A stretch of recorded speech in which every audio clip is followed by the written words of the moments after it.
Hey guys, this is Gadget Mix.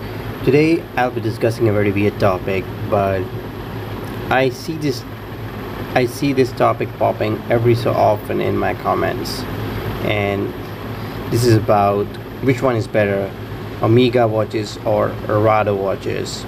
So, 2 months back, I bought myself an Omega Seamaster 300M, an amazing watch, but not all of us can afford a watch like that, and due to that a lot of people settle for cheaper entry-level luxury brands like Rado, Longines, and so on. So how does a Rado watch compare with an Omega watch? So here I'm using two most popular models of both companies. So Omega Seamaster is the best-selling Omega out there, and this is the Rado Diastar original. It's a very unique watch, and most people know Rado by this very model that you see here. This is a dual tone model. This is what I have got. It is near entry level. It's a quartz watch, not an automatic. I have the automatic one, but that's really old model now, but the design has not changed much. I have reviewed the old model as well, that has entire gold body, and I'll be giving its link in the description down below if you want to check that out. It's a very old video.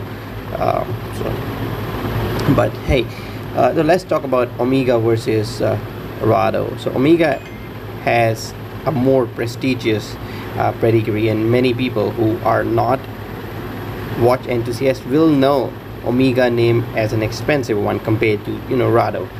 You really cannot say the same about Rado, but that doesn't mean I'm saying anything bad about Rado. Rado has spectacular value for money.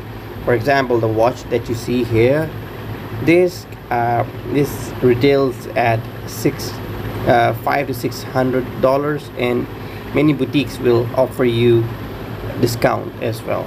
And this applies to Omega watches as well, but this is an entry-level watch. This gives you an idea about how cheap the Rado watches are compared to Omega. Now, I'm not saying Rado watches are super cheap. They are entry-level expensive, I would say. Like, they cost $400 to $500. They start at $400 to $500. On the other hand, the Seamaster that you see here, this retails at $5,000 to $7,000, depends upon the model that you're getting. The Seamaster, bare bone Seamaster without the wave dials, is cheaper than this one, which has date function as well and the wave dial. So this is the latest one, so it costs a little bit more, and this comes with the metal bracelet, so this costs additional, I think, $500 to $600 more than the one with the rubber bracelet. Also,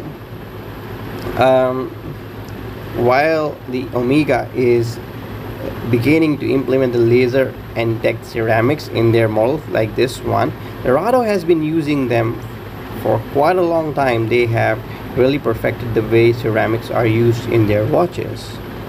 But on the other hand, the Omega calibers, the movement that they use, they are much more superior to Rado. They usually have 100,000 gauge resistance, coaxial escapements, silicone balance springs, among other features, with absolutely stunning finishing on the movement. So both are prestigious luxury watch brands, but Omega is a much more higher end watch, at par with the Rolex, while the Rado is at par with something like Longines. You get the idea, right? So Rado, just like Omega, is very well known for its innovative watchmaking. Rado watches are adored for their uniqueness in their shapes. They use the best materials like ceramics and others to make them amazing. So it can be said that both of these watch brands are best in their own aspects. However, there are a few things that irk me about the Rado. The Rado, most of the time, they use the off-the-shelf ETA movement, so they are perceived by most horologists as not bringing anything relevant to the table. You see, there's nothing wrong with the ETA movements except for the fact that ETA stopped selling the parts to most watch repairers. That said, it is totally possible to buy the Diastar original with the automatic movement, but the one that you see here, this one uses batteries, quartz movement. This is a masterpiece watch. I've been wearing this watch actively from the past 5 to 6 years now, and you can check its unboxing, which I posted back in, I think, 2016 or 2015, and you would see that it still looks the same. This was the first scratch resistant watch of the world, not just Rado, of the world. So today the Diastar, this has become a classic in the watch industry, even though the Rado as a brand has faded away. The Diastar has a special place in the heart of watch enthusiasts. That said, the company has continued in this trend, sacrificing a little bit on the traditional element of a Swiss watch, and that is the movement, and they have completely stopped innovating on that front. But I must confess, I love their shapes and looks. I recently bought myself a Rado True Ceramic, which is, by the way, a very beautiful watch, a very thin watch.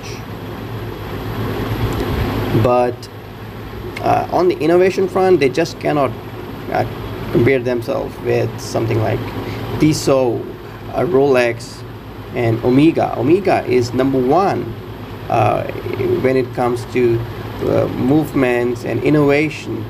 I mean, Omega made the first watch that went to the moon. I mean, it was used on all Apollo missions, not mission. So I respect Rado, but right now they are facing a lot of competition from something like below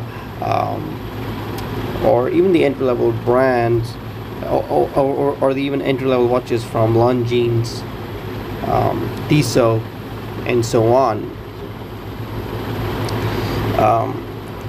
If I had to spend $2,000, I would definitely go and check out a used Seamaster over a brand new Rado Captain Cook or a higher end Diastar original. So getting what I'm saying, a Seamaster used, even 5-6 years old, in pristine condition, is much better purchase than a Rado Diastar or even Captain Cook, which is a spectacular watch. I am saying this because Omega as a brand is much more superior. You see the Omega name in Olympics, in all the races out there. It's a very well-known brand, at par, almost at par with Rolex, I would say. They are Rolex minus the inability to buy a Rolex. So you can walk into a luxury boutique and buy yourself an Omega, unlike a Rolex, which are just super hard to get these days. So I'm a hardcore fan of Rado. I'm a hardcore fan of Omega. I find both of the brands to be amazing.